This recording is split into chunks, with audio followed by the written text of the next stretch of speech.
Hi there, it's been a while since I've done a mummy update and I wanted to do a little mummy update on my little boy. He is now 3 years old, getting big.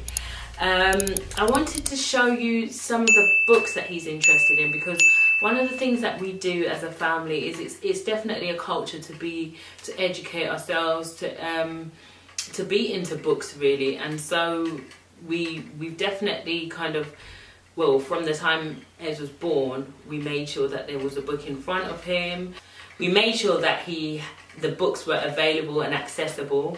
And also we've got this library at home that is full of books, and he's always bringing books home from school. So yeah, let's get into the books. The first one I've got here is Kipper. Actually, this is kind of from my own childhood. I loved Biff, Chip and Kipper books, and it's by Mick Ink Pen. And we do, I'm holding it the wrong way, we do read this to him quite regularly, but it's just fun. And it's just going through talking about what a piglet is, what a hoglet is, what an owlet is, and froglet. Yeah, we just read it to him whenever. The next one, I absolutely love this book, and again, another one from my childhood. I think I'm giving away my age here. But this is a book about Elmer, and basically Elmer is a colourful elephant and everyone else is bland and bland and grey. All the elephants are a normal colour. An elephant wants to know why he's different.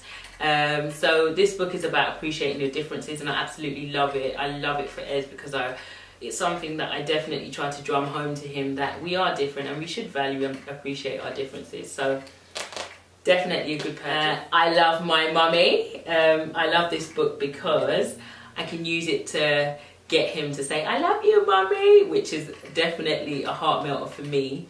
And it just goes through all the reasons why a kid loves their mum. Although sometimes he doesn't want to read this one, especially when he's having a bad day or Mummy didn't give him something he wants. He's like, no, don't read that to me. The Tiger Who Came to Tea, absolutely love this one.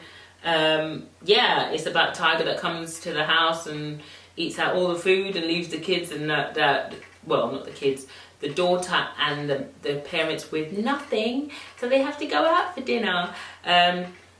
When you really think about it, there is no point to the story. There's no like happy ending or anything, but it is a good read, and my son definitely is interested in when we do read this one to him. Another one I love is Questions and Answers About Your Body. So with this one, it's got in it like, where do ideas come from? Why do we cry? Where do babies come from?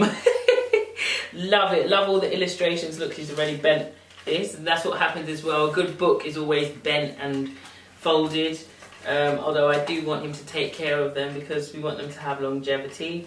But yeah, it's a really good book, and it also answers questions that, you know, I don't think of. And I think as he gets older, this will grow with him, just because there'll always be something that he might want to know about the body, the mind, how humans work. And I might not have the answers, so I'll be like, refer to this book. This one, I like this one. This is a Paw Patrol one. I think it was given to him by a godparent or a family member. And I really like it because it's like a suction book. It's not exactly a read type book, but you just get these little things out, and then you just stick it wherever this one is.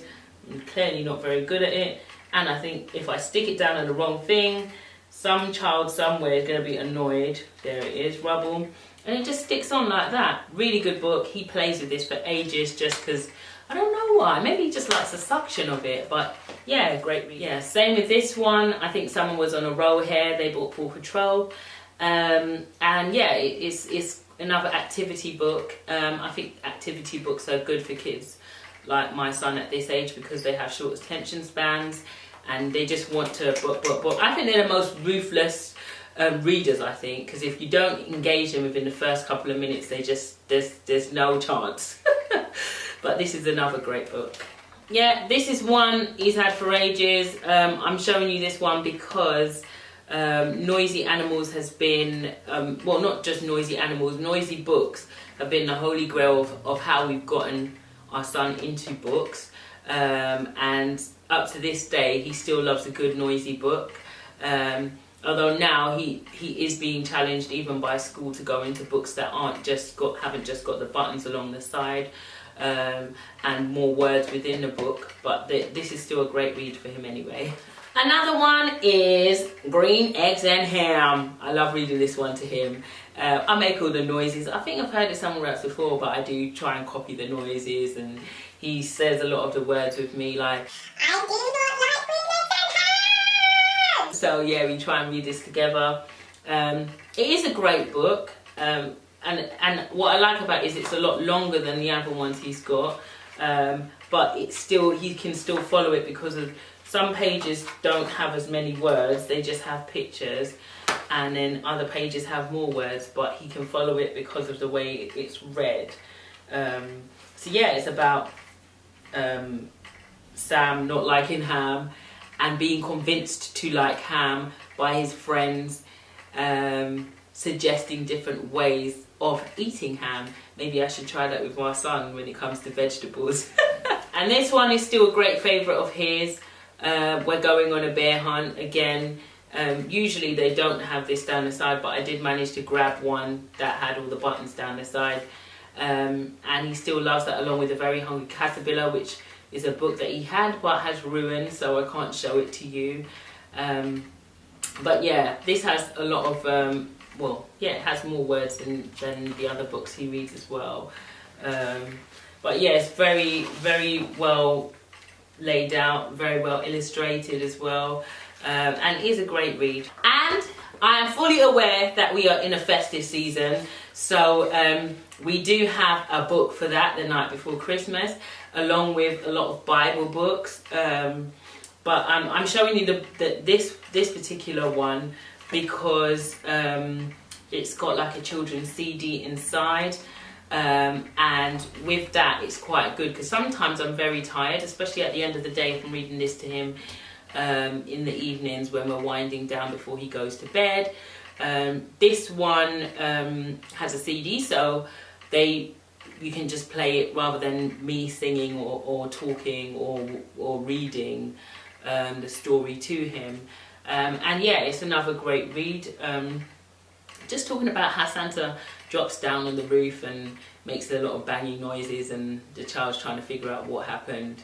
And it is a great read. I love it, and I think my son is getting into it as well. It's a great way of introducing him to Santa, even though, you know, I know that's not the main reason for the season. For me, it still helps him because we take him to see Santa all the time. So yeah. These are Little Man's Bible books. We have 3 of them. These came in 3. I think one of our relatives gave these to him as well. And well, I'm just trying to get them in shot. Again, they're great ways of introducing the Bible and Bible stories to Ed, which I'm quite happy about. But yeah, it just tells, they're 2 parables.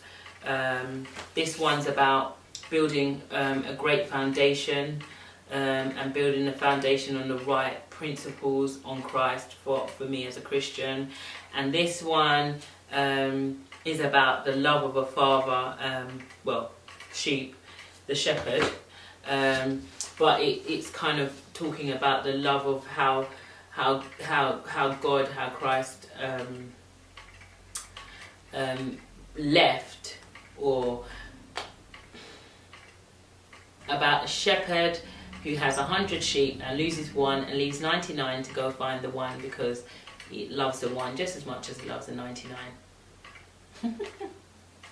Guys, that's the end of that. Those are all the books that we're reading. There's a lot more. He has quite a few. And the reason why he has so many is because we're always saying when there's a special event, you know, buy him a book. And people tend to buy him books around his age, and we just keep them and use them and we read them to him. And most books are not super expensive as well, so they're a nice way of kind of investing in him. spending time reading. I hope you've enjoyed this vlog, and thank you for watching, and until next time, goodbye!